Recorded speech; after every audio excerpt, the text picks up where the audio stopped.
Et salut à tous chers collègues, aujourd'hui petite vidéo pour vous faire un récapitulatif sur les travaux que j'ai effectués sur les deux véhicules abonnés que j'ai actuellement chez moi parce que fin de semaine ils s'en vont et après j'aurai plus de quoi vous montrer ce que j'ai fait.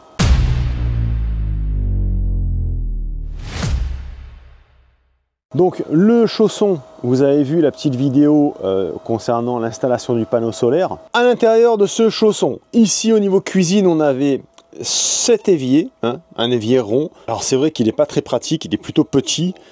Tu vois, on a vraiment une surface intérieure qui est très minime. Et en termes de robinet, on avait ceci. Donc je vous rappelle que évier et robinet m'a été fourni par les propriétaires du véhicule. Moi, je me suis chargé uniquement de l'installation. Là-bas derrière, tout au fond, donc là c'était du plug and play, donc c'est impeccable. Donc forcément j'ai fait un test d'étanchéité pour voir si tout était bon.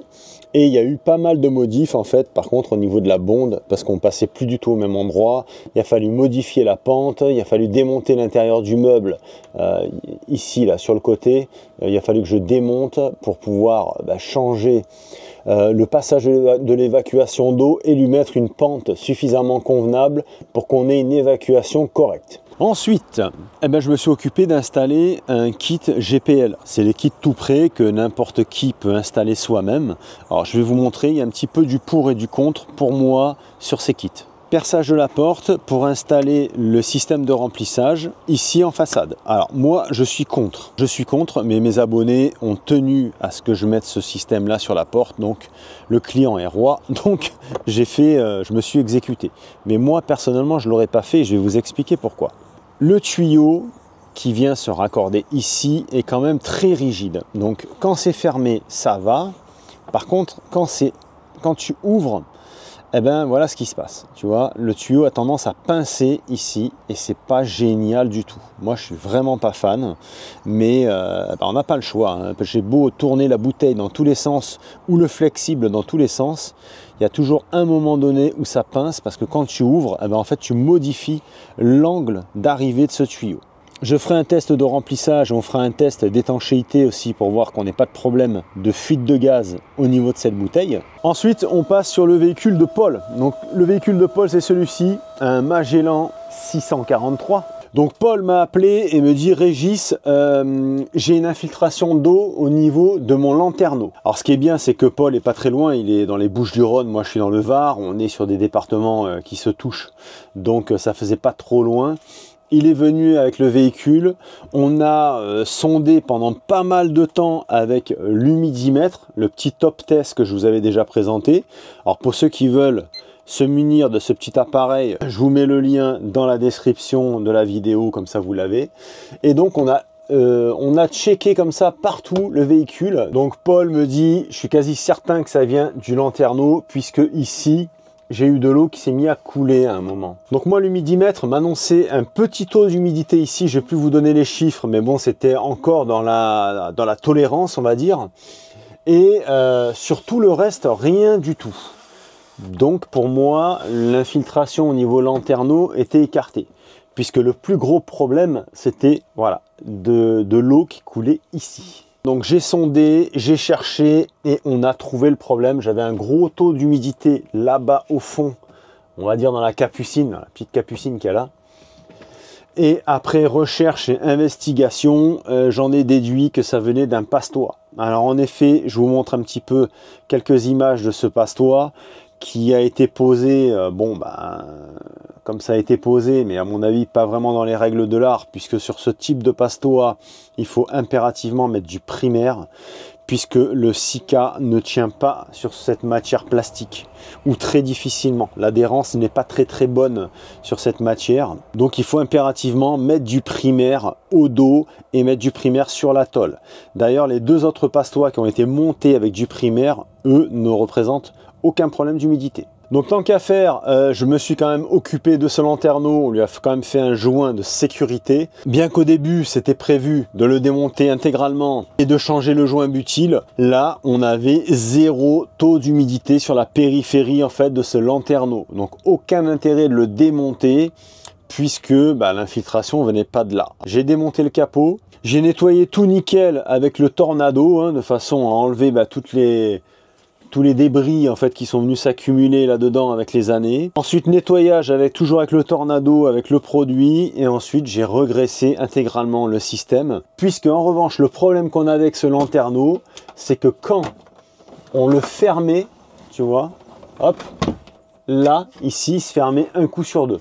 Un coup sur deux, il se mettait bien, ou il s'ouvrait un petit peu. Donc l'hypothèse de l'eau qui s'est retrouvée ici, c'est peut-être que une fois Paul s'est pas forcément rendu compte, il a cru que lui il était fermé parce qu'il arrivait en butée, mais s'était mis encore un petit peu de travers. Donc possiblement de l'eau serait rentrée par là-haut.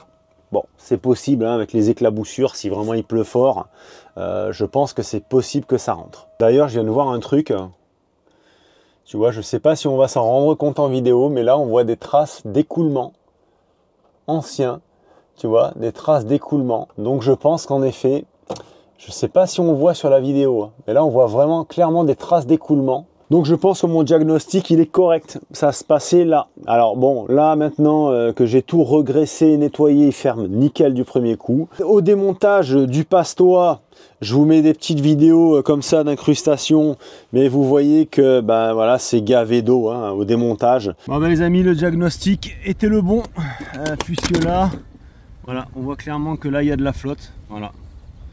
Donc vous voyez, un pastois mal monté, voilà, il y a de l'eau dedans, et là fatalement, on voit très bien que là c'est ouvert. Voilà, et même là le câble en lui-même est tout trempé.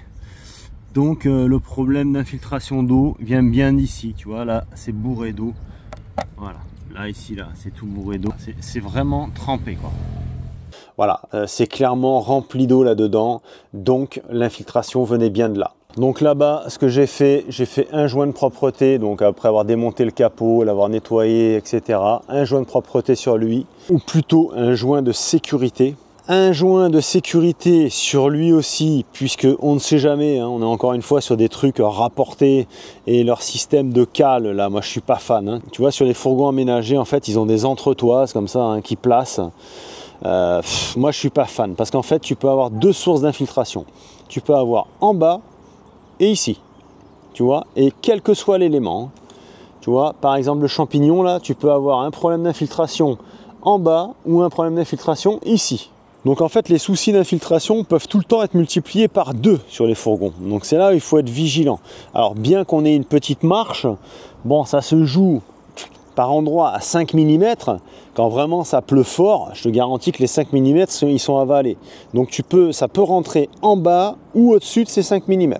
Alors moi dans mon cas, j'ai viré donc, le pastois d'origine. J'ai été obligé de couper et de mettre un domino puisqu'on est en 2,5 mm², donc impossible de couper et de mettre des MC4 sans quoi l'étanchéité des câbles MC4 n'aurait pas été bon, puisque c'est pas prévu pour des sections de câbles aussi fines que du 2,5. Donc j'avais pas d'autre choix que de couper et emprisonner un domino dans le pastois de façon à pouvoir changer celui-ci qui était complètement éclaté et qui avait énormément de jeux. Un autre pastois où on a le fil qui rentre et qui sort, enfin tout était bien pourri quand même. Hein.